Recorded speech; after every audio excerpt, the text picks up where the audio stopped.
اب آپ اس مبارک سلسلے کا آخری حلقہ سماعت فرمائیں۔ الحمد للہ وکفا والصلاة والسلام علی خاتم الانبیاء سیدنا محمد المصطفى وعلى آلہ المجتبى۔ برادران اسلام،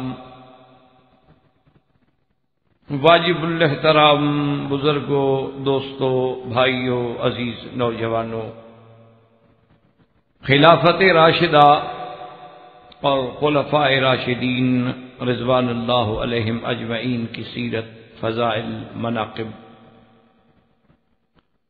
کے بارے میں اللہ کی رحمت سے جو سلسلہ درس شروع ہوا ہے، اس میں ہم سیدنا علی رضی اللہ تعالی عنہ رابع الخلفاء،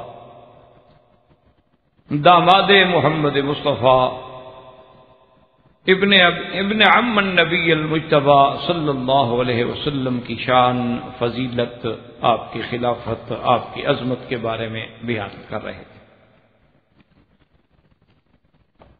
کہ اللہ تبارک و تعالی نے سیدنا علی رضی اللہ تعالی عنہ کو بڑی عظمتوں سے نوازا، باعتبار نسب، باعتبار حسب، باعتبار سبقت فی الاسلام،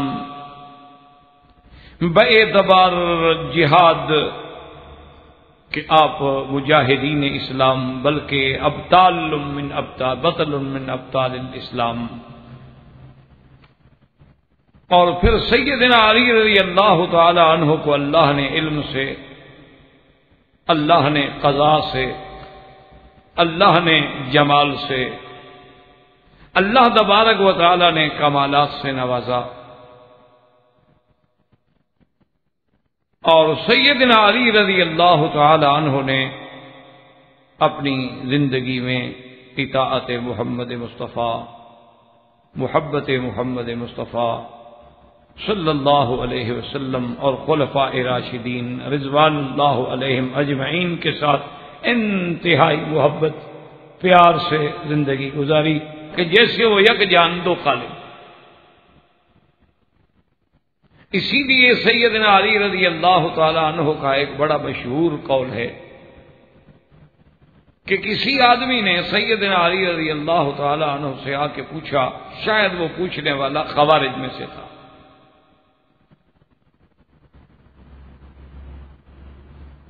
تو اس نے پوچھا کہ سیدنا علی رضی اللہ تعالی عنہ سے، جو کہ ہر آدمی اپنے اپنے مختلف خیالات آ کے اظہار کرتے تھے، اس نے کہا کہ یا امیر المومنین، ہمیں یہ بات سمجھ نہیں آتی کہ حضرت صدیق کے دور میں، حضرت فاروق کے دور میں، حضرت عثمان کے دور میں اللہ نے اسلام کو بڑی عظمتیں دی، بڑے فتوحات دیے، بڑی ترقی ہوئی، شہروں پہ شہر، ملکوں پہ ملک فتح ہوتے چلے،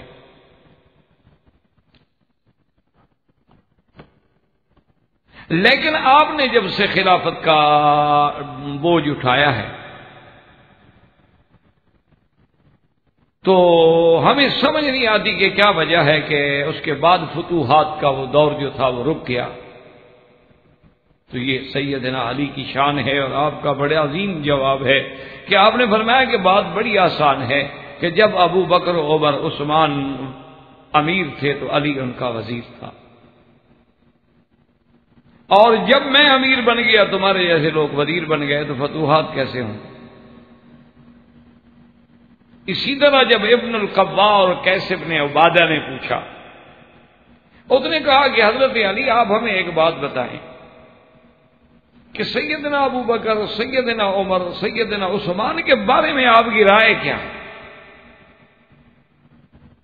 ایک تو یہ ہوتا ہے نا کہ چلو بھئی آدمی نہ چاہتے ہوئے بھی تو کسی حکومت میں وقت گزارتا ہے نا، کتنے لوگ ہیں جو نہ چاہتے ہیں لیکن وقت گزارتے ہیں، لیکن ہم آپ کی دلی رائے جاننا چاہتے ہیں تاکہ ہم فیصلہ کر سکیں۔ تو آپ نے مسکراتے ہوئے فرمایا کہ اچھا عجیب آدمی ہو، اتنے عرصے تک تمہیں حضرت علی کی رائے کا پتہ نہیں چل سکا، اور اس کے بعد فرماتے ہیں اغرور قطع عیناہ، حضرت علی کی آنکھیں مبارک جو تھی وہ آنسوں سے بھر گئیں، اور اس کے بعد فرمایا واللہ مجھے اللہ کی قسم ہے ابو بکر و عمر تو میرے حبیب، ابو بکر و عمر تو مجھے محبوب تھے، اور حضرت عثمان جو تھے اس سے تو اللہ کے فرشتے بھی حیا کرتے تھے۔ اور فرمایا کہ اعتراض کرنے والے، کیا تو یہ نہیں جانتا ہے کہ جب حضور نے اپنے مصلی پہ ابو بکر کو کھڑا کیا تھا تو کیا علی اس وقت موجود نہیں تھا؟ میں تو ان کے گھر میں رہ رہا تھا، حضور کے گھر میں تھا، چونکہ میری تو قرابت کا مسئلہ تھا، لیکن آپ مجھے اس نے کہا کہ بتائیں کہ اس وقت میری موجودگی میں اللہ کے نبی کا ابو بکر کو دین کے مصلی پہ کھڑا کرنا، ان کی امامت کی اس سے بڑی دلیل کیا ہو سکتی؟ آپ نے فرمایا الحمدللہ، پھر ہم نے بیعت کی، پھر ہم نے اطاعت کی۔ پھر حضرت علی نے فرمایا کہ حضرت ابو بکر و عمر کے زمانے میں تو حدود کے جاری کرنے والا بھی میں تھا، یعنی گویا کہ میں ان کے امور کے نفاذ کرنے والا میں تھا، اور تم مجھ سے پوچھتے ہو کہ ان کے بارے میں کیا رہے؟ اور اس کے بعد حضرت علی رضی اللہ تعالی عنہ کو اللہ نے یہ عظمتیں اور یہ شان اور یہ تعلق جو تھا، یہ قرابت جو تھی، یہ مودت جو تھی اور یہ محبت جو تھی، اور کتنی بڑی بات ہے کہ جس کے بارے میں محدث اور اب کری یہ زمان حضرت عمر کہتے ہوں کہ لولا علی لہلک عمر۔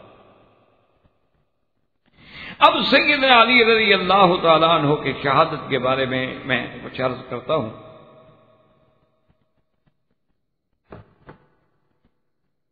اور شہادت سے قبل آپ یہ غور فرمائیں کہ سیدنا علی رضی اللہ تعالی عنہ کو اپنے دور میں عجیب یعنی ابتلا اور فتنوں سے گزرنا پڑا ہے۔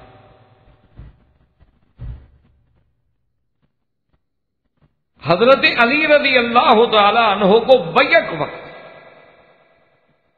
دو قسم کے فتنوں سے گزرنا پڑا۔ ایک فتنہ تو وہ تھا جو اپنے آپ کو شیعان علی کہتے تھے اور حب علی کا دعویٰ کرتے تھے، حب اہل بیت کا دعویٰ کرتے تھے، اور وہ اپنے آپ کو فدایان علی میں شمار کرتے تھے، حضرت علی کے غلامان میں شمار کرتے تھے۔ ایک تو ان لوگوں نے اتنا فتنہ مچایا کہ حضرت علی کو بڑھاتے بڑھاتے بڑھاتے بڑھاتے نعوذ باللہ اس مقام پہ لے گئے جو خدا کا مقام۔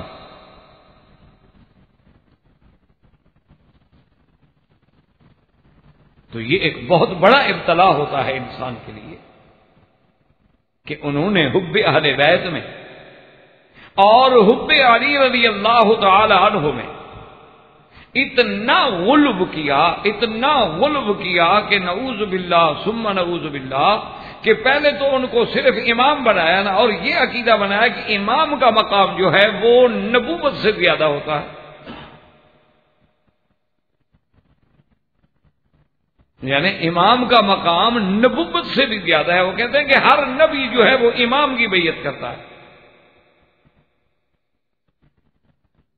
اور اس کے بعد اتنا آگے بڑھے کہ باقاعدہ کتابوں میں موجود ہے، انہوں نے کہا کہ حضرت علی تو خود کہتے تھے کہ انا مخرج القبور وانا آمر بنفخ الصور وانا الحی الذی لا يموت نعوذ باللہ ثم نعوذ باللہ۔ وہ کہتے تھے کہ حضرت علی کہتے ہیں کہ قبروں سے نکالنے والا تو میں ہوں، سور پھونکنے کا حکم دینے والا تو میں ہوں، اور میں تو ایسا زندہ ہوں جس کو کبھی موت نہیں آئے گی، نعوذ باللہ، یعنی یہ خدائی صفات۔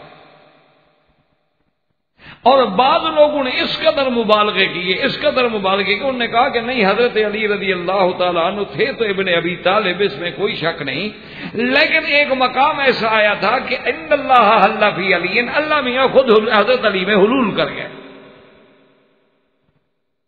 اب وہ ظاہر میں تو حضرت علی تھے لیکن باطن میں خود خدا تھے۔ ایک طرف اس فتنے کا مقابلہ کرنا پڑا۔ اچھا، اور دوسری طرف بالعکس ایک خوارج کا گروہ پیدا ہوا، نواصب کا گروہ پیدا ہوا، جو اہل بیت رسول سے اتنے بڑے دشمن تھے، اتنے بڑے نعوذ باللہ مخالف تھے کہ وہ سیدنا علی رضی اللہ تعالیٰ عنہ کو مسلمان ماننے کے لیے تیار نہیں۔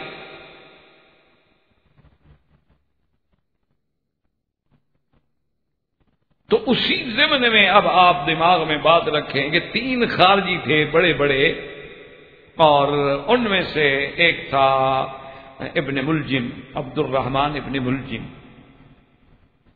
اور ایک تھا بکر ابن تمیمی، اور ایک تھا عمر ابن تمیمی۔ یہ 3 آدمی تھے خوارج کے، بڑے اہم آدمی تھے۔ یہ ابن ملجم جو ہے دراصل ایک عورت پہ عاشق تھا، کتام اس کا نام تھا اس عورت کا۔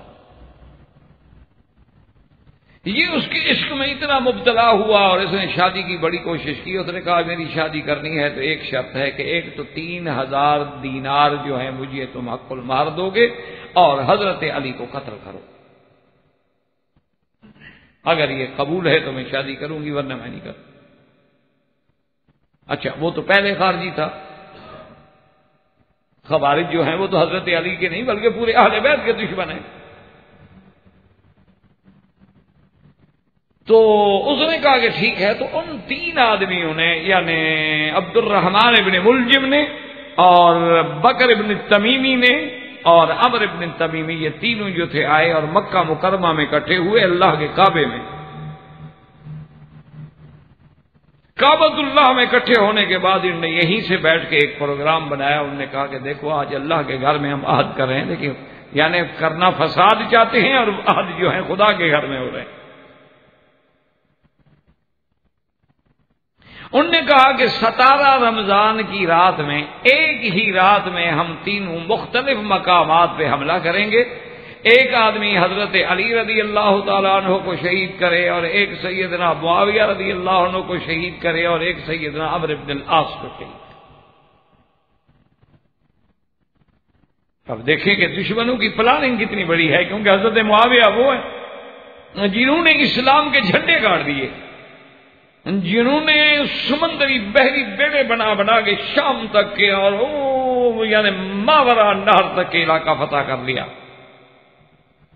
عمرو بن العاص وہ ہیں کہ جن کی حکومت نے پورا مصر اور اس کے بعد کے جتنے علاقے ہیں یورپ تک سارے فتح کر دیے۔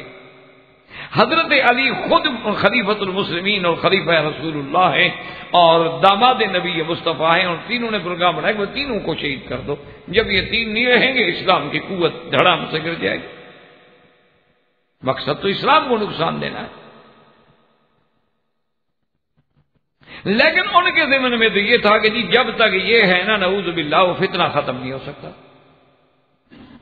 کیوں؟ ہر دشمن جو ہے نا وہ یہی سمجھتا ہے، جیسے کہ فرعون نے موسیٰ علیہ السلام کے مقابلے پہ اپنی قوم سے کہا تھا کہ ضروري اقتل موسیٰ، مجھے چھوڑو بس، مت روکنا مجھے، انی اخاف ان یبدل دینکم او ان یظہر فی الارض الفساد۔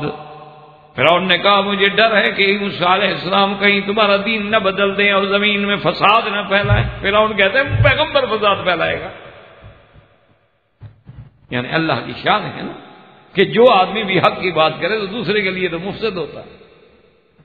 اسی لیے آج پوری دنیا میں دیکھ لیں، چیشان میں دیکھ لیں، بوسنیا میں دیکھ لیں، کشمیر میں دیکھ لیں، فلسطین میں دیکھ لیں، جو اپنا حق مانگتے ہیں وہ دہشت گرد ہیں، وہ مفسد ہیں، اور جو ان کو مار رہے ہیں وہ امن پسند ہیں، امن کر رہے ہیں۔ یعنی خرد کا نام جنو رکھ دیا اور جنو کا نام خرد، اور جو چاہیں تیرا حسن کرچ مساس۔ تو اس زمانے میں بھی یہی عالم تھا کہ سیدنا علی، سیدنا معاویہ، عمرو بن العاص، ان صحابہ عظیم الشان جلیل القدر صحابہ، کاتب وحی، ان کو شہید کر دو تاکہ فساد ختم ہو۔ تو ان تینوں نے پروگرام بنایا۔ تو عبد الرحمن ابن ملجم جو تھا اس نے کہا کہ مجھے تو چھوڑو بس، میں تو حضرت علی کو شہید کروں گا، باقی تم دونوں تقسیم کر لو۔ تو انہوں نے کہا کہ ٹھیک ہے، ایک عمرو بن العاص کو شہید کرے گا، ایک معاویہ کو شہید کرے گا، اور آج ہی مکے سے نکل جاؤ، اپنے اپنے مقام پہ پہنچ جاؤ۔ 17 رمضان کی رات میں ہم نے ایک ہی رات میں حملہ کرنا ہے تاکہ صبح کو تینوں اسلام کے ستون جو ہیں وہ گر جائیں۔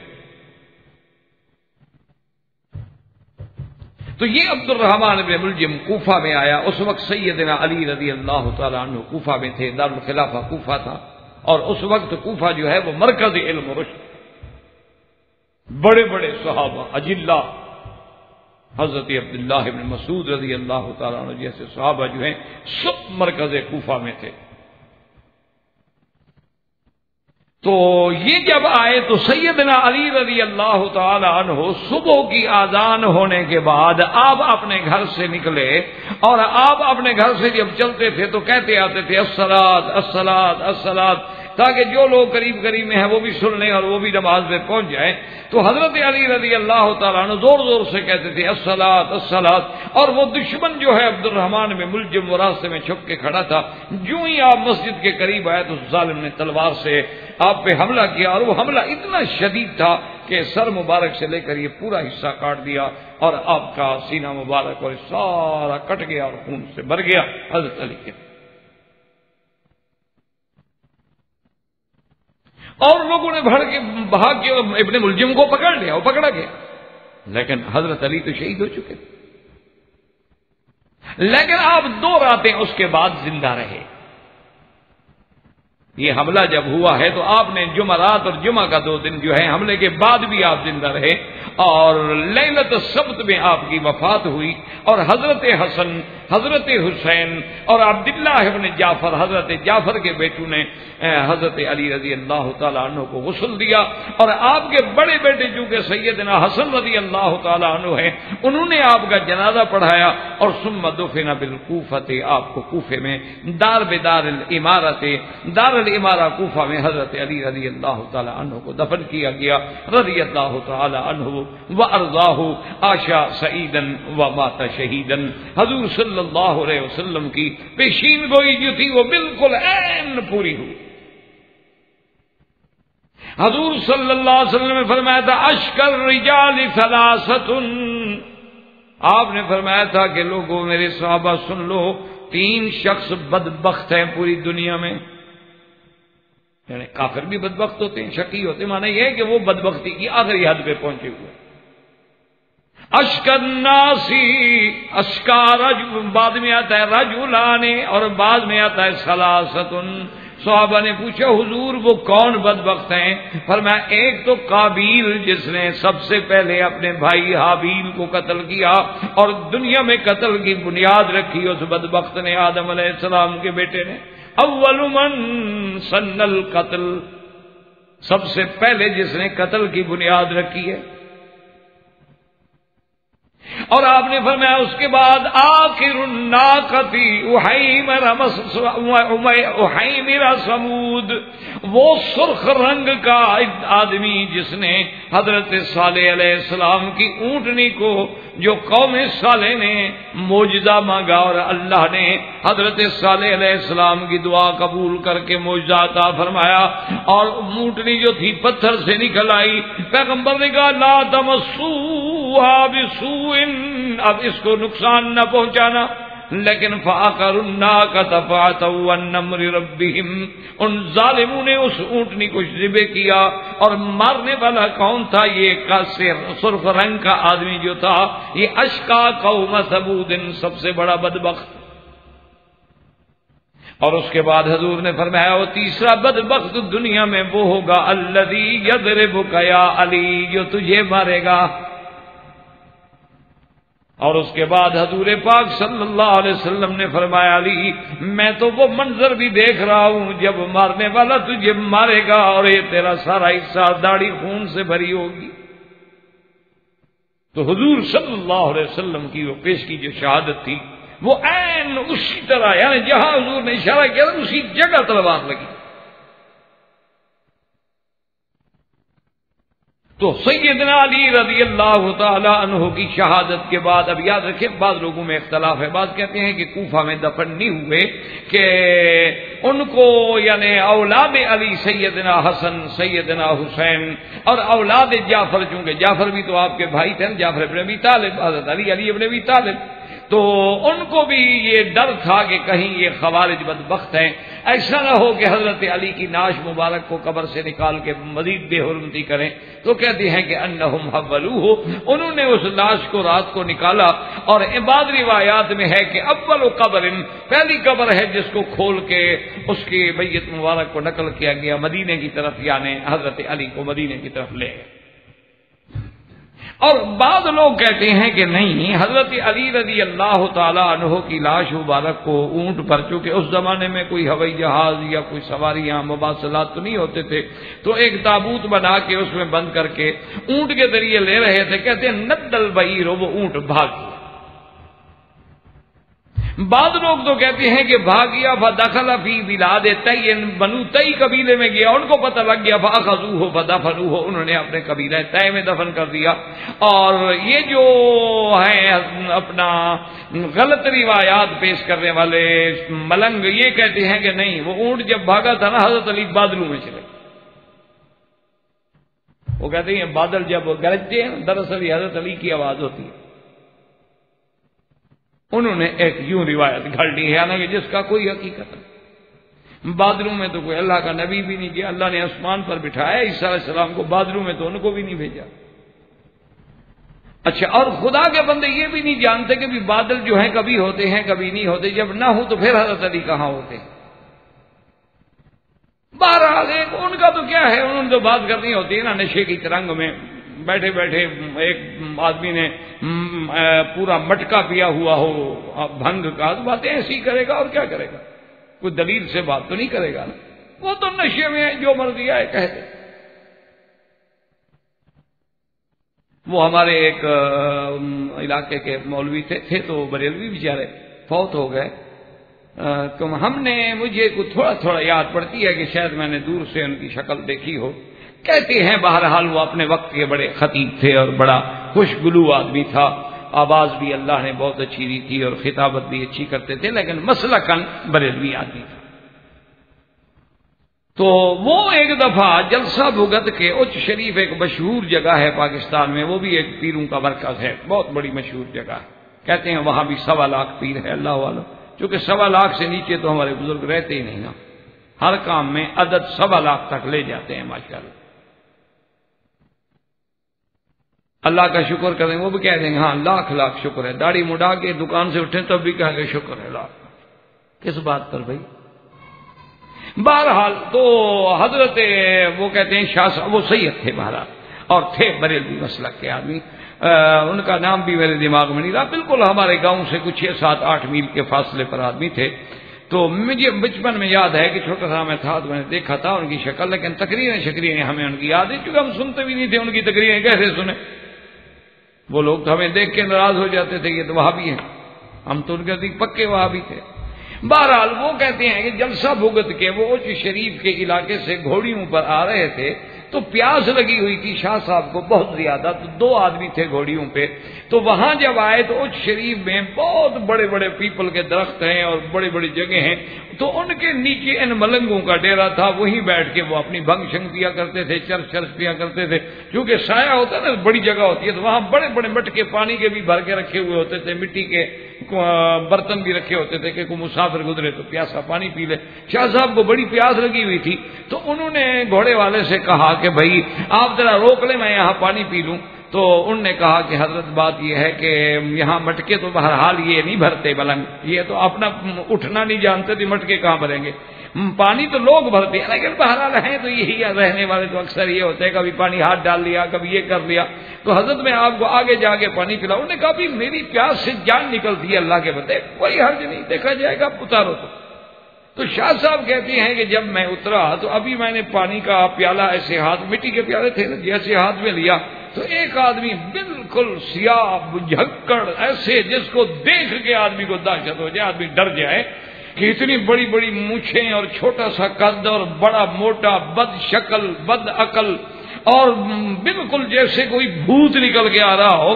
وہ آ رہا ہے اور 2-3 آدمی اس کے پیچھے جھومتے ہوئے نشے میں آ رہے ہیں، اور باقی جو نشائی بیٹھے تھے نا اس بھنگ پی رہے تھے، چلو کھڑے ہو گئے اس کو دیکھ، ان کا پیر تھا نا وہ، اور کہنے لگے کہ ماشاءاللہ ہمارا سیدنا حسین کی طرح ہمارا سید آ رہا ہے، باقی تم حسین کی شکل میں ہو. یعنی اتنی اس کی تعریف کرنے لگے. شاہ صاحب کہتے ہیں مجھ سے صبر نہ ہوا. میں نے کہا اگر حسین اس شکل کا تھا نا تو یزید نے بہت اچھا کیا. یہ حسین کالا، یہ بجھنگڑ آدمی، روح سیاہ آدمی، یہ حضرت حسین سے تشبیہ دے رہے ہو بے وقوف ہو. تو وہ کہتے ہیں جو ڈنڈے لے کے میرے پیچھے بھاگ پڑے اور میں آگے بھاگ پڑا، پیالہ میں نے پھینک دیا اور پیاس شیاس تو ختم ہو گئی. وہ تو 20-25 آدمی تھے شاہ صاحب، تو اکیلے مولوی صاحب تھے بیچارے. وہ کہتے ہیں اب میں آگے جا رہا ہوں، شکر یہ ہے کہ چونکہ وہ نشائی تھے تو 10-15 منٹ کے بعد وہ تھک ہار کے گر گئے اور میں بھاگ گیا، مجھے پکڑ نہ سکے. وہ نشہ وشہ ان کا اتر گیا. اس کے بعد ان کی طاقت جواب دے گی. تو جب یہ عالم ہو تو ان کا پتہ تو کوئی نہیں ہوتا. حضرت علی بادلوں میں چلے گئے، تو یہ غلط بات ہے. زیادہ روایات یہ ہے کہ حضرت علی کی وفات ہوئی اور آپ کا دفن مبارک جو ہے کوفے کی دارالعمارہ میں ہوا رضی اللہ تعالی عنہ وارضاہ. اب اسی طرح باقی دیکھ لیں کہ متاعن سیدنا علی. اب خدا کی شان دیکھو، جیسے میں نے آپ کو عرض کیا نا کہ حضرت علی رضی اللہ تعالیٰ عنہ تو بڑے امتحان میں آ گئے نا کہ ایک دفعہ دشمن بڑھا رہا ہے اور دوسرا گرا رہا. تو حضرت علی رضی اللہ تعالیٰ عنہ پر جو تان کیے گئے ہیں یاد رکھیں، ان میں سب سے بڑا تان یہ ہے کہ حضرت علی رضی اللہ تعالیٰ عنہ نے بی بی فاطمہ الزہرا کو ناراض کیا، اور بی بی فاطمہ الزہرا کو جو ناراض کرے تو حضور نے فرمایا من اغضبها فقد اغضبنی، جو بی بی فاطمہ کو ناراض کرے اس نے مجھے ناراض کیا، اور جو اللہ کے نبی کو ناراض کرے اس نے اللہ کو ناراض کیا. تو حضرت علی نے تو اتنا بڑا جرم کیا ہے کہ اتنا بی بی کو ستایا کہ نعوذ باللہ بی بی پانی بھی اپنے ہاتھ سے مشکیزہ بھر کے لاتی تھی اور چکی بھی اپنے ہاتھ سے پیستی تھی، ان کے ہاتھوں میں بھی نشان پڑ گئے تھے. اتنی خدمت کے بعد حضرت علی نے صلہ یہ دیا کہ دوسری شادی کی تیاری کر دی، اور وہ بھی ابو جہل کی بیٹی سے.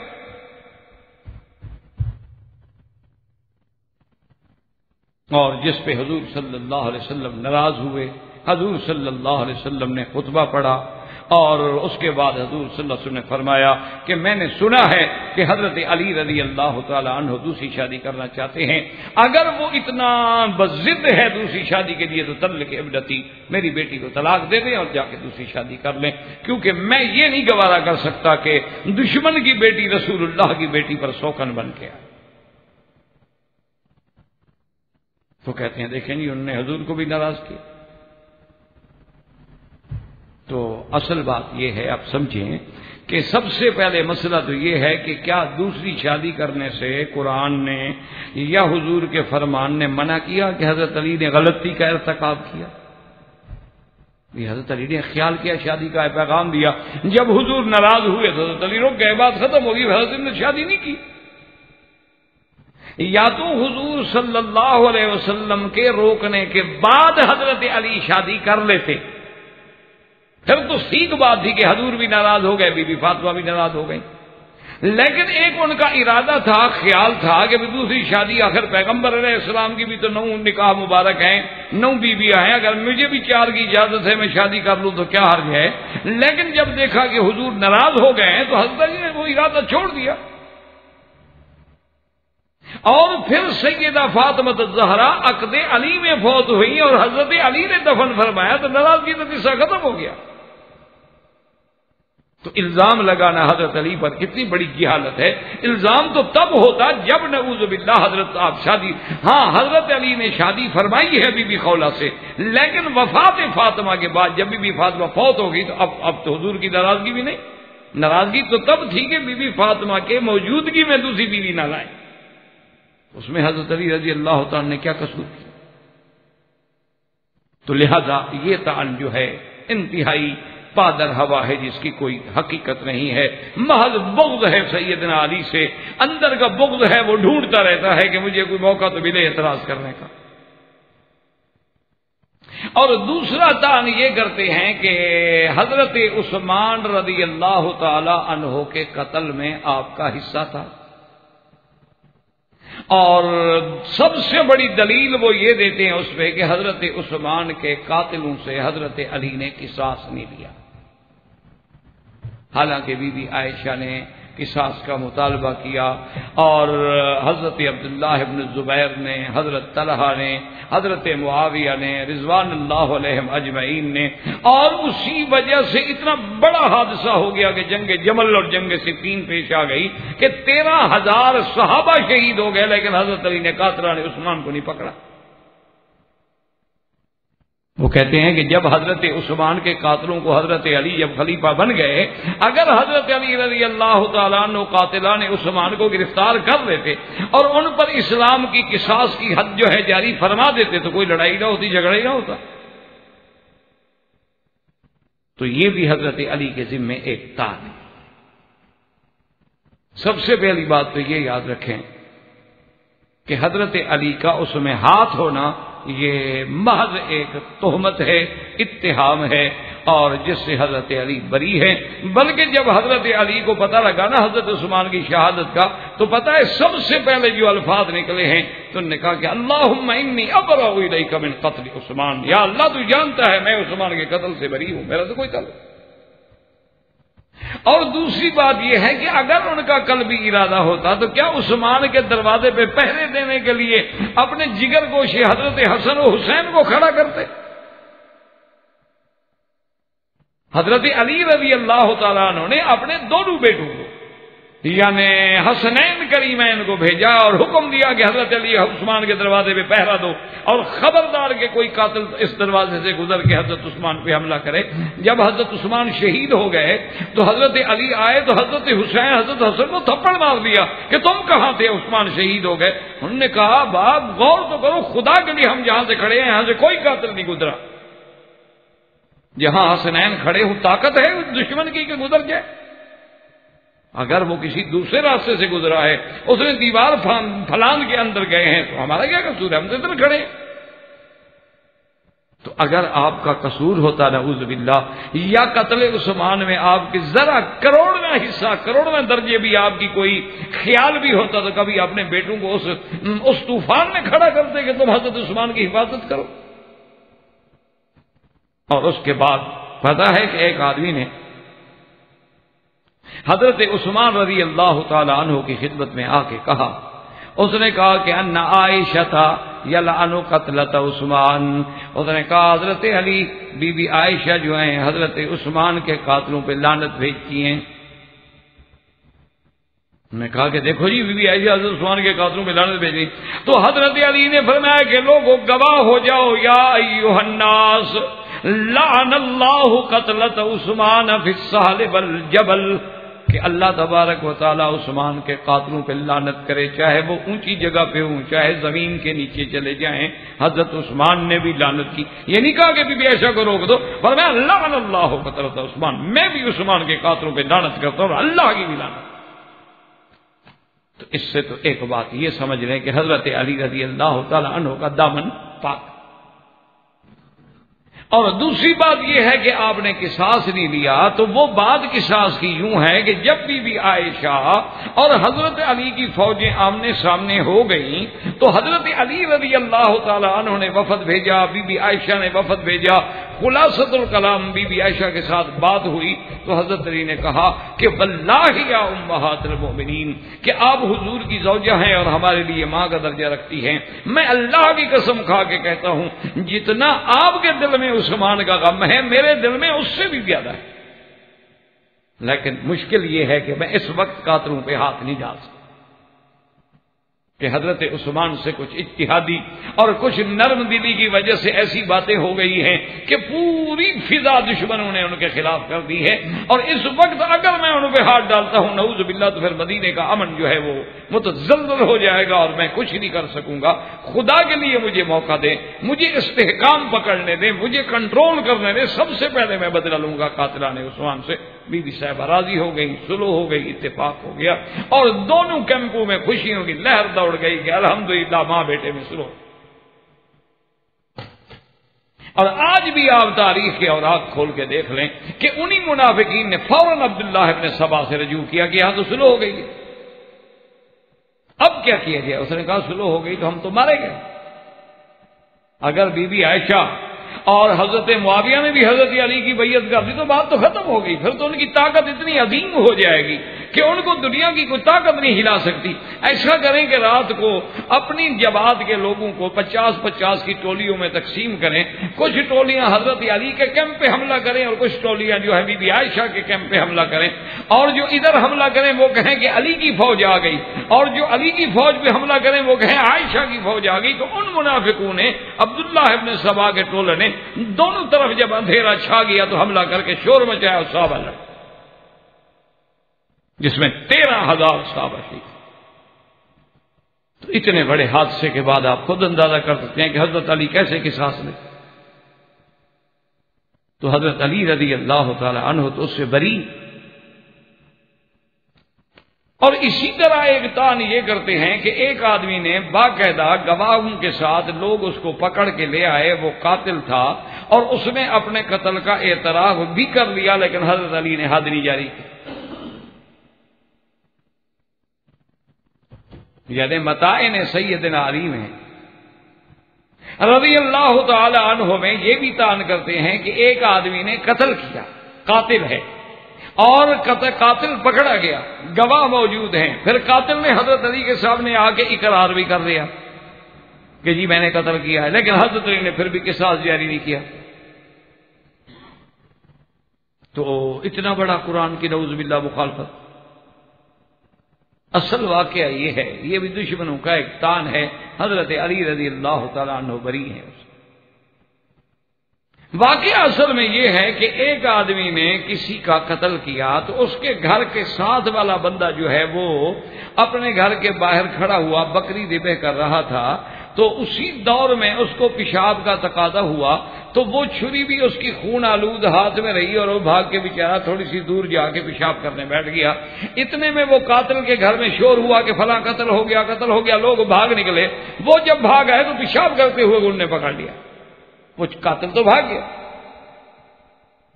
یہ جو بیٹھا ہوا تھا غریب اس کو پکڑ لیا اور ہاتھ میں چھری ہے، چھری پہ خون ہے. اب وہ لاکھ بات کرے، کون سنے اس کی بات. اسی عالم میں پکڑ کے حضرت علی کے سامنے لے آئے. انہوں نے کہا جی ہمارا بھائی قتل ہو گیا اور یہ قاتل ہے، یہ چھری ہے، یہ خون ہے. آپ نے پوچھا ہاں بھائی؟ اس نے ہاں جی میں نے قتل کیا. اس نے اقرار. حضرت علی رضی اللہ تعالیٰ عنہ نے کہا کہ ٹھیک ہے، جب گواہ موجود ہیں، ثبوت موجود ہے، آلہ قتل موجود ہے، اور سب سے بڑی بات یہ ہے کہ قاتل کا اقرار اپنا موجود ہے، تو اس کے فیصلے میں تو کوئی تردد کی بات ہے نہیں ہے. تو ابھی آپ نے فیصلہ نہیں سنایا تھا کہ ایک بندہ دوڑتا ہوا آ گیا. اس نے کہا امیر المومنین کفیہ، امیر المومنین کفیہ. آپ ٹھہرے، آپ ٹھہرے کیا؟ انہوں نے فرمایا یہ قاتل نہیں ہے، میں قاتل ہوں. انہوں نے کہا کیا مطلب؟ اس نے کہا حضرت قاتل میں ہوں اس بندے کا، یہ تو بے گناہ بھی کیا. حضرت علی غصے ہوئے، نے کہا اللہ کے بندے تم کیسے اقرار کر رہے ہو؟ اس نے کہا علی حضرت امیر المومنین میں کیا کروں، میں تو بکری ذبح کر رہا تھا، ابھی تک میری بکری وہاں پڑی ہوئی ہے، اور میں پیشاب کرنے کے لیے گیا، 10 آدمیوں نے مجھے آ کے پکڑ لیا، چھری میرے ہاتھ میں، چھری پہ خون موجود ہے، بندہ مرا ہوا ہے، تو میں کیا کرتا؟ اب میں اقرار نہ کروں تو ابھی ٹانگیں توڑ مار مار کے مجھے اور توڑ دینا. تو میں نے تو ڈر کے مارے اقرار کیا ہے، میں تو قاتل نہیں ہوں. اس آدمی نے اقرار کیا اور اس کو پھر حضرت نے کہا کہ اچھا تم علامات بتاؤ، تم نے کیسے قتل کیا؟ تو حضرت علی نے جب پوچھا تو اس نے ثابت کیا وہ صحیح قاتل تھا. تو اب حضرت علی نے کہا کہ دیکھو بھائی، چونکہ تم صحیح قاتل ہو اور تم بھی مقر ہو تو تمہاری سزا بھی قتل ہے، لیکن ایک آدمی کو تم نے قتل کیا ہے تو ایک بے گناہ کو تم نے قتل ہونے سے بچایا بھی ہے.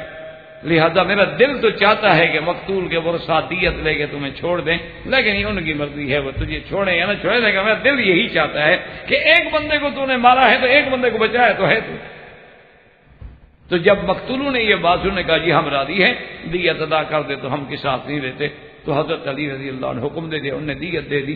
تو اس میں قصاص نہ لینے کے الزام کا کیا مطلب؟ یہ تو واقعہ ایسا ہے، کسی کے سامنے بھی آؤ تو قاضی یہی بات کرے گا. اور اسی طرح ایک الزام سیدنا علی رضی اللہ تعالی عنہ پہ یہ تان کرتے ہیں کہ حضرت علی رضی اللہ تعالی عنہ نے سیدہ عائشہ صدیقہ رضی اللہ تعالی عنہ پہ تہمت لگانے والوں کے ساتھ آپ شریک تھے. تو نعوذ باللہ ثم نعوذ باللہ جو امہات المومنین پہ تہمت لگے، جن کے بارے میں اللہ کے قرآن نے کہا کہ سبحانک ھذا بہتان عظیم. تو حالانکہ یہ بات، یہ بھی تان جو ہے سیدنا علی کے خلاف بالکل جھوٹ ہے، غلط ہے، جس کی کوئی حقیقت نہیں. اس کی حقیقت صرف اتنا ہے، نہ تو حضرت علی شریک تھے، نہ حضرت علی رضی اللہ تعالیٰ عنہ کا اس سازش میں کوئی حصہ تھا، نہ حضرت. اچھا، اور خدا کی قدرت دیکھیں کہ جب حضرت علی پہ تان آئے ہیں نا، اس کا جواب صرف ہم نے بھی الحمدللہ یعنی ابن حزم نے کتاب الفیصل میں، اور اسی طرح ایک شیعہ مصنف ہے رضی، اس نے بھی تنزیہ الانبیاء والائمہ میں جواب دیے ہیں، اور وہ بھی محتاج ہوا ہمارے جوابات کو اپنی کتابوں میں نقل کیا. یعنی محتاج ہے کہ اہل سنت کا جواب لے کے وہ خوارج کا مقابلہ کرتے ہیں، ان کے اپنے پلے میں تو ہے کچھ نہیں. اور ہم تو دونوں چکیوں کے پارٹ میں ہیں نا، کہ خوارج کا بھی مقابلہ ہم کرتے ہیں، نواسب کا بھی مقابلہ ہم کریں، اور روافض کا بھی ہم کریں. چونکہ ہم تو بالکل اعتدال والے لوگ ہیں، جیسے صحابہ کے غلام اسی طرح اہل بیت کے غلام. تو سیدہ عائشہ صدیقہ کے بارے میں واقعہ صرف اتنی ہے کہ ایک دن حضور نے حضرت علی رضی اللہ تعالیٰ عنہ کو بلایا، اور حضور صلی اللہ علیہ وسلم نے فرمایا کہ یا علی، تمہاری کیا رائے ہے عائشہ کے بارے میں؟ تو اس نے کہا حضور میں کیا رائے؟ تو حضور نے فرمایا اچھا تحقیق کرو. اور اکثر ایسے امور جو ہوتے تھے نا، جیسے یعنی ایسے کام جو پولیس کو سر انجام دینے چاہیے، تو عام طور پہ حضور صلی اللہ علیہ وسلم حضرت علی کے ذمہ لگاتے تھے. اگر میں اچھا تم انکوائری کرو، تحقیق کرو کہ بی بی عائشہ کے بارے میں کیا خیال. اب آپ ایمان سے کہیں کہ اگر آپ کے ذمہ کوئی ایک حکومت جو ہے وہ ذمہ داری سے ایک مقدمے کی تفتیش لگا دے، تو آپ کے چاہے کچھ جذبات ہوں لیکن آپ تحقیق تو کریں گے. اب اللہ کے نبی کا حکم ہے کہ حضرت علی تحقیق کرو. حضرت علی رضی اللہ تعالیٰ عنہ نے بی بی بریرہ کو بلایا، جو خادمہ تھی بی بی عائشہ. اچھا، یہ بھی فطری بات ہے کہ جب بھی انکوائری ہوگی تو گھر سے ہی شروع ہوگی نا، پہلے تو اپنے لوگوں سے پوچھا جائے گا. ان کو بلایا اور کہا کہ ما رأیک فی عائشہ، بی بی عائشہ کے بارے میں تم چونکہ بہت قریب ہو، آپ کی خادمہ ہو، آپ کی کنیز ہو، آپ کے ساتھ رہنے والی ہو، تو ذرا تم بتاؤ کہ بی بی عائشہ کے بارے میں تمہاری کیا رائے ہے. اس نے کہا کہ حضرت علی واللہ خدا کی قسم ہے، میں نے تو بی بی عائشہ میں خیر ہی خیر دیکھی ہے. ہاں ایسی بات ضرور ہے کہ بچی ہے، کم عمر ہے، کبھی کبھی تو آٹا گوندھ کے بھی رکھ کے بھول جاتی ہے، وہ بکری کھا جاتی ہے، اس کو یاد ہی نہیں ہوتا کہ میں نے کہیں آٹا رکھا تھا. یہ تو ہو سکتا ہے، یعنی غفلت تو ہو سکتی ہے اس سے، لیکن بی بی عائشہ میں تو خیر ہی خیر. تو حضرت علی غصے میں آ گئے، فرمایا اچھا تم بی بی عائشہ کی رعایت کر رہی ہو، دیکھو بات سیدھی کرو ورنہ میں تمہاری چمڑی ادھیڑ دوں گا. اسی سے لوگوں کو اعتراض کرنے کا موقع ملا کہ دیکھو بی بی عائشہ کی کنیز کو ڈانٹ کے یعنی حضرت علی ثابت کرنا چاہتے ہیں کہ وہ حضرت عائشہ کے خلاف گواہی دے، حالانکہ تفتیشی افسر تو ایسی باتیں کرے گا. بی بی نے کہا کہ بھئی حضرت علی پر آپ جو چاہیں کر لیں، میں نے تو عائشہ میں کوئی برائی نہیں دیکھی. اب پھر حضور نے بلایا، کہا کہ حضرت علی چلو تم نے تحقیق کر لی، تحقیق میں تو عائشہ کے خلاف کوئی بات ثابت نہیں ہوتی، لیکن تم اپنی رائے دو کہ میں کیا کروں، چونکہ تم میرے ابن عم ہو. تو حضرت علی نے اتنا کہا، انہوں نے کہا کہ یا رسول اللہ اتنی بڑے غم لینے کی کیا ضرورت ہے کہ آپ اتنے دن سے پریشان ہیں اور آپ کے دل و دماغ پہ اتنا بڑا بوجھ ہے. عائشہ ایک عورت ہے، اگر آپ کی طبیعت میں کوئی تقدر آ گیا ہے تو آپ طلاق دے دیں، دوسری شادی کر لیں، بات ختم ہو گئی. آپ کیوں پریشانی مول لیتے ہیں؟ بس یہ وہ لفظ ہیں جس میں بی بی عائشہ بھی ناراض تھی. بی بی عائشہ نے کہا دیکھو میرا بیٹا ہے، اس کو تو یہ رائے نہیں دینی چاہیے تھی نا کہ اماں کو طلاق دے دو. اور حضور غصے میں تھے، جلال میں تھے، اگر مجھے طلاق ہو جاتی میرا تو خاندان کٹ گیا، ختم ہو گئی، میں تو حضور کی زوجیت سے محروم ہو جاتی. لیکن حضرت علی کا ایمان سے کہیں کیا گناہ ہے، وہ تو حضور کی محبت میں کہہ رہے ہیں نا کہ یا رسول اللہ آپ کیوں اداس ہوتے ہیں. دیکھو نا، ایک طرف ہے بی بی عائشہ پہ اعتراض کرنا، لیکن ایک طرف عائشہ اور نبی کا اگر مقابلہ ہو جائے تو ایمان سے کہیں آپ کس کے حق میں ووٹ دیں گے؟ لازمی بات ہے کہ نبی کے حق میں ووٹ دیں گے. عائشہ ہماری ماں ہے، ہمارے آنکھوں پہ. لیکن جہاں حضور کے آرام کا خیال آ جائے، جہاں حضور کے قلبی راحت کا خیال آ جائے، یعنی آخر آپ ایمان سے کہیں حضرت ابو بکر نے کیا کہ بی بی عائشہ کی صفائی دی؟ یعنی باپ ہے وہ تو. حضور نے فرمایا، آپ نے فرمایا ابو بکر تم کیوں نہیں بولتے ہو عائشہ کے بارے میں؟ انہوں نے کہا رسول اللہ میں کچھ نہیں کہا، میں کچھ نہیں کہا، آپ جو مرضی ہے پھر. بی بی عائشہ کی اماں سے حضور نے پوچھا کہ امت عائشہ تم بتاؤ. انہوں نے کہا رسول اللہ اقول فی عائشہ، میری بیٹی ہے، میں کیوں صفائی دوں بیٹی کی؟ تو اس کا مطلب ہے کہ ابو بکر اور آپ کی اماں بھی یعنی عائشہ کے دشمن تھے. اچھا، بلکہ جب بی بی عائشہ فرماتی ہے کہ میں لیٹی ہوئی تھی، حضور بیٹھے ہیں، ابو بکر بیٹھے ہیں اور میری اماں بھی بیٹھی ہوئی ہیں، فنزل الوحی علی رسول اللہ، حضور پہ وحی اترنی شروع ہوئی. تو جب حضور پہ وحی اترتی تھی تو حضور کی طبیعت پہ اثر ہوتا تھا. تو بی بی عائشہ کہتی ہے خدا کی قسم ہے مجھے ایسے معلوم ہوتا تھا کہ میرے ابا اماں کی تو ابھی جان نکل جائے گی، ابھی روح پرواز کر جائے گی، کیونکہ حضور گھر میں بیٹھے ہیں اور میں بھی موجود ہوں، ابو بکر بھی موجود ہے، میری اماں بھی موجود ہے، پیغمبر بھی موجود، اور وہاں آ گئی تو میرے اماں ابا جو ہے وہ گھبرا گئے کہ خدا جانے وحی میں کیا آتا ہے، ہو سکتا ہے ہماری بیٹی کی کوئی غلطی آ جائے. تو اس لیے فرماتی ہے کہ ان کے چہرے کا تو یہ عالم تھا کہ مجھے یہ خوف تھا کہ ابھی ان کی روح جو ہے قفس سے پرواز کر جائے گی. لیکن بی بی عائشہ کہتی ہے واللہ، لیکن خدا کی قسم ہے میں اللہ کے انصاف پہ مطمئن تھی، مجھے یقین تھا کہ میرا اللہ عدل فرمائیں گے، کبھی ظلم نہیں فرمائیں گے، کیونکہ میں پاک. اور اس کے بعد فوراً حضور صلی اللہ علیہ وسلم جب آیا تو آپ نے فرمایا فوراً ابشری عائشہ، عائشہ مبارک ہو، ان اللہ براک من السماء، اللہ نے آسمانوں سے تیری گواہی دی ہے. اب یہ عائشہ کا مقام ہے کہ اگر یوسف پہ الزام لگے تو بچہ گواہی دیتا ہے، بی بی مریم پہ الزام لگے تو عیسیٰ گواہی دیتا ہے، لیکن محمد مدنی کی بی بی عائشہ پہ حمیرہ پہ الزام لگے تو اللہ گواہی دے رہے. یہ تو مقام کی بات. اور اس کے بعد یہ وحی اتری ہے. حضرت ابو بکر نے فوراً کہا، اور حضرت ابو بکر کی بیوی نے آپ کی اماں نے کہا قومی عائشہ فاشکری رسول اللہ، عائشہ اٹھو اللہ کے رسول کا شکریہ ادا کرو کہ اللہ نے برات کر دی ہے.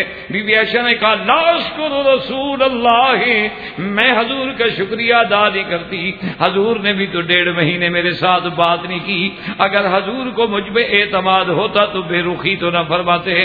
انی اشکر اللہ، میں اس اللہ کا شکر ادا کروں گی جس نے میری برات اتاری ہے اور قیامت تک قرآن پڑھا جائے گا. تو اب اس میں آپ کیا کہیں گے؟ جی عائشہ کا بھی قصور ہے، ان کی والدہ نے بھی صفائی نہیں دی، ان کا بھی قصور ہے، ابو بکر بھی قصور. بھائی ان کی بیٹی کا مسئلہ تھا، کیوں اپنی بیٹی کے حق میں بولے؟ وہ ہر باپ اپنی بیٹی کے حق میں بولتے، اس کا معنی یہ ہے کہ حضور سے زیادہ ان کو بیٹی عزیز ہے.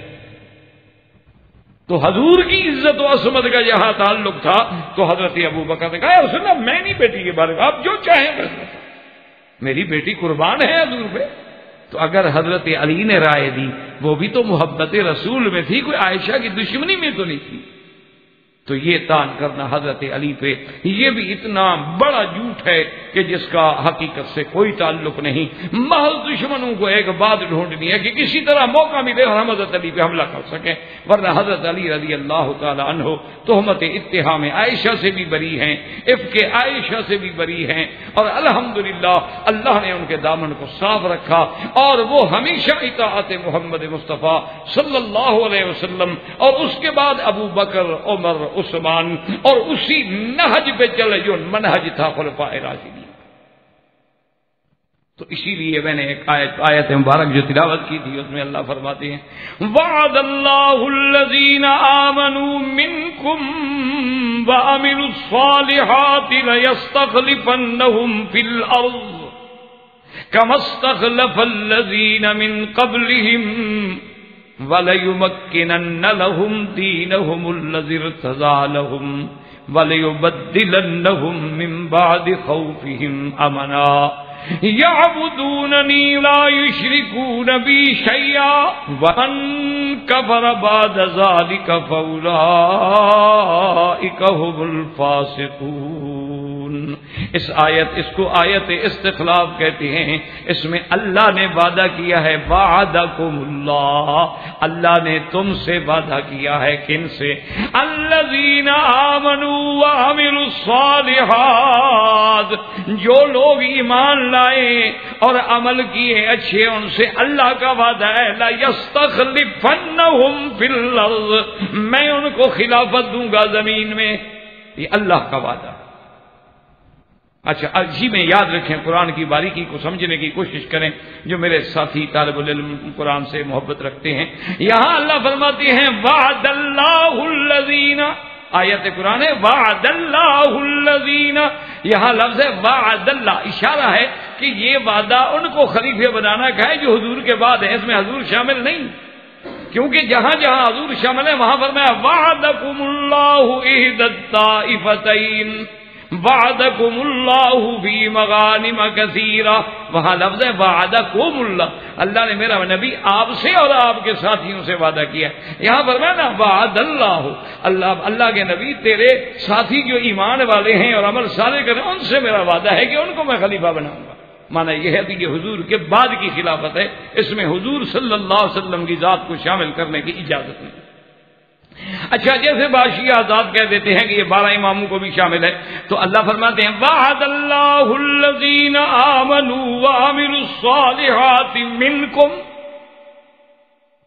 یاد رکھیں یہاں لفظ ہے منکم، یا اللہ نے فرمایا میرا نبی میرا وعدہ تو ہے، لیکن ان ایمان والوں کے ساتھ ہے جو اس وقت آپ کے پاس ایمان کے ساتھ موجود ہیں، اور وہ باقی تو موجود ہی نہیں ہے۔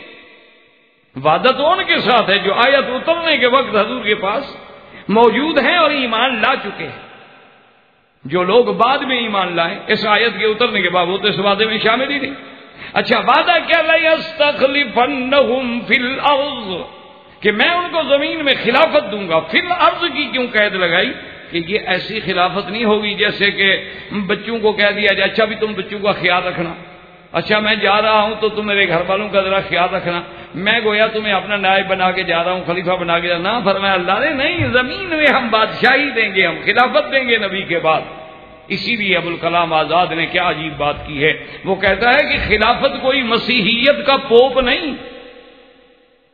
حضرت آزاد رحمت اللہ علیہ نے بڑی عجیب بات کی ہے، وہ بڑے ادیب تھے، صاحب کلام تھے، تو فرماتے ہیں کہ خلافت رسول جو ہے، یعنی خلافت جو ہے وہ مسیحیت کے پوپ کی طرح نہیں ہوتی کہ جس کے لیے پیشانیوں کا سجدہ اور دلوں کا اعتقاد کافی ہو، بلکہ خلافت کے لیے تو تمکین فی الارض ضروری ہے کہ زمین پر باقاعدہ حکومت ملے تب خلافت ہوگی۔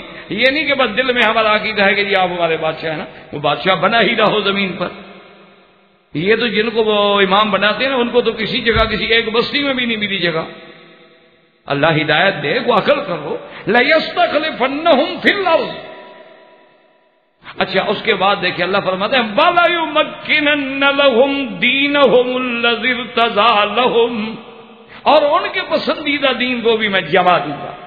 اور دیکھیں کہ خلفائے راشدین نے حضور کے بعد اسی دین اسلام کو جس کو اللہ نے پسند کیا تھا کہ ان الدین عند اللہ الاسلام، اور اللہ تبارک و تعالی نے حضور کے لیے دین اسلام کو پسند فرمایا تو صحابہ نے اسی دین کو جمایا۔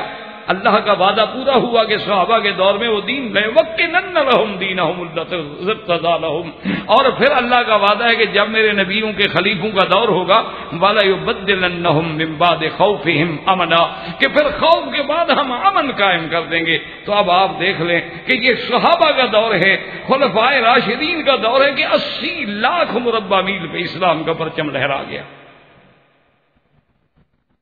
اور پھر آگے اللہ نے یہ بھی بتلا دیا کہ صرف یہ نہیں کہ وہ خلافت فی الارض میں مشغول ہو کے مجھے بھول جائیں گے، ورنہ یعبدوننی، عبادت خالص میری کریں۔ ایمان سے کہیں کہ پہلا اعلان حضرت صدیق کا کیا تھا؟ حضرت ابو بکر نے اعلان کیا کہ لوگو اگر تم حضور محمد مصطفیٰ کی عبادت کرتے تھے تو حضور پہ موت آ گئی ہے، لیکن اگر اللہ کی عبادت کرتے تو حی لا یموت، اللہ کی شان ہے، تو تو وہ وَلَيُبَدِّلَنَّهُم مِّن بَعْدِ خَوْفِهِمْ أَمْنًا اور وَلَيُمَكِّنَنَّ لَهُمْ دِينَهُمُ الَّذِي ارْتَضَىٰ لَهُمْ، یہ وہی دین ہے جو دین لائے تھے محمد مصطفیٰ، اس کو بھی جما دیا اور خوف کو بھی امن میں بدل دیا، اور صحابہ نے یعبدوننی ولا یشرکون بی شیئا، اور اس کے بعد اللہ نے فرمایا کہ میں جب ان کو خلافت دے دوں گا یہ دین مستحکم ہو جائے گا، تمکن فی الارض ہو جائے گا، خوف امن سے بدل جائے گا، پوری دنیا میں اسلام کا پرچم لہرایا جائے گا۔ فمن کفر، اس کے بعد بھی اگر کوئی ناشکری کرے تو پھر وہ حد سے نکلنے والا ہے، وہ اسلام کی حد کو توڑنے والا۔ ایاکم ومحدثات الامور کل محدثۃ بدعہ وکل بدعۃ ضلالہ وفی روایۃ کل ضلالۃ نار۔ حضور صلی اللہ علیہ وسلم نے فرمایا لوگوں تم لازم پکڑو میرے طریقے کو اور خلفائے راشدین کے طریقے کو، اور بالکل جب آؤ اسی طریقے پر، اور دین میں مسئلے نہ نکالنا۔ ایاکم ومحدثات الامور کل محدثۃ بدعہ وکل بدعۃ ضلالہ، اور ہر بدعت گمراہی اور ہر گمراہی کا ٹھکانہ جو ہے وہ جہنم۔ قال رسول اللہ صلی اللہ علیہ وسلم۔ اور یہاں ایک بات یاد رکھ لے کہ خلفائے راشدین، پھر ان کی خلافت کو خلافت راشدہ کیوں کہا گیا؟ تو ایک لفظ یاد رکھنا کہ یہ خلافت راشدہ علی منہاج النبوہ ہے، یعنی علماء نے یہ لکھا کہ اللہ نے جو میرے مدنی سے وعدے کیے تھے کہ میرا مدنی تیرے دین کو غالب کروں گا، لیظہرہ علی الدین کلہ، اور انا فتحنا لک فتحا مبینا، اور وینصرک اللہ نصرا عزیزا، اور حضور کے زمانے میں جو اللہ نے وعدے کیے تھے اور حضور نے جن جن کاموں کا اعلان کیا تھا، تو گویا یہ خلافت راشدہ جو ہے یہ تتمہ ہے ان امور نبوت کا، یعنی اللہ کے نبی کے کام جو پورے کرنے والے تھے اور رہ گئے تھے وہ انہوں نے آگے پورے کیے، تو اس لیے ان کو لقب ملا خلافت راشدہ کا اور لقب ملا خلفاء راشدین کا رضوان اللہ تعالی علیہم اجمعین۔ اور اسی طرح عقیدہ اہل سنت ہے کہ افضل بعد رسول اللہ، حضور صلی اللہ علیہ وسلم کے بعد اگر افضل ہے تو سیدنا ابو بکر ہے، سیدنا عمر، سیدنا عثمان، سیدنا علی، اور جو اس ترتیب پر عقیدہ نہ رکھے اس کا اہل سنت والجماعت سے بھی کوئی تعلق نہیں بنتا۔ اور کسی نے کیا خوب کہا ہے، وہ کہتا ہے کرنے ہیں اسی محفل کی بو بکر عمر عثمان و علی، یہ کرنے ہیں اسی محفل کی بو بکر عمر عثمان و علی، ایک شمع کے جو پروانے ہوں آپس میں رقابت کیا جانے۔ وہ تو شمع نبوت محمد مصطفیٰ صلی اللہ علیہ وسلم کے ایک ہی شمع کے پروانے ہیں، ان کی آپس میں کیا دشمنی ہو سکتی ہے؟ تو الحمدللہ ثم الحمدللہ کہ اللہ نے ہمیں اپنی توفیق سے اور فضل سے خلافت راشدہ اور خلفائے راشدین کے مضمون کو اپنی کم علمی اور طالب علمانہ کوشش کے مطابق پورا کرنے کی توفیق دی۔ اس میں جو غلطیاں ہوں گی وہ میری طرف سے ہوں گی، اور جو حق ہے وہ اللہ کے رسول کی طرف سے ہے۔ بہرحال جو بھی اس میں غلطی ہو اور کوئی ایسی بات ہو تو الحمدللہ میں ایک طالب علم کی حیثیت سے ہمیشہ ہر وقت حق قبول کرنے کے لیے تیار ہوں گا اور اس سے رجوع کرنے کے لیے تیار ہوں گا۔ ربنا تقبل منا انک انت السمیع العلیم وتب علینا انک انت التواب الرحیم۔ یا الہ العالمین ہماری اس کاوش کو منظور و مقبول فرما، اور الہ العالمین عالم کی ہدایت کا ذریعہ بنا دے۔ یا الہ العالمین ہمیں اور سننے والوں کو اخلاص اور محبت نصیب فرما، اور جن دوستوں نے اس کا اہتمام کیا ہے، محنت کی ہے، تکلیفیں برداشت کی ہیں، اللہ ان کی محنتوں کو قبول فرما اور ان کو بھی شریک اجر فرما۔ ربنا تقبل منا انک انت السمیع العلیم۔ اللهم احفظنا بالاسلام قائما وقائدا وراقدا ولا تشمت بنا عدوا ولا حاسدا۔ اللهم ثبتنا على الايمان اللهم ارزقنا حسن الختام اللهم نور وجوهنا بنور الإيمان نور قلوبنا بنور العرفان اللهم ارزقنا علوم الأحاديث والقرآن اللهم انصر الإسلام والمسلمين اللهم انصر المجاهدين في كل مكان اللهم أيد الإسلام والمسلمين اللهم اهلك اليهود ومن شايعهم من الكفار والمشركين اللهم انزل عليهم باسك الذي لا يرد عن القوم المجرمين اللهم احفظ سائر بلاد المسلمين وهذا البلد الأمين مطمئنا سخاء رخاء إلى يوم الدين برحمتك يا أرحم الراحمين سبحان ربك رب العزة عما يصفون وسلام على المرسلين والحمد لله رب العالمين وصلى الله تعالى على خير خلقه سيدنا محمد وعلى آله وأصحابه أجمعين. اس مبارک سلسلے کے اختتام پر ہم اللہ تعالی کی ذات عالی کی حمد و ثنا بجا لاتے ہیں جنہوں نے ہمیں اس عظیم خدمت کی توفیق بخشی. ہم فضیلت الشیخ محمد مکی حجازی مدرس مسجد حرام کے شکر گزار ہیں اور دعا گو ہیں کہ حق تعالی شانہ انہیں اس کاوش پر جزائے خیر عطا فرمائے اور ہمیں ان اعمال کی توفیق بخشے جو اسے پسند ہیں اور جن پر وہ راضی ہے. آمین. سامعین کرام، یاد رکھیں کہ سیرت خلفائے راشدین کے اس مبارک سلسلے کے جملہ حقوق منہج کارپوریشن جدہ برائے پروڈکشن و ڈسٹریبیوشن کے لیے محفوظ ہیں.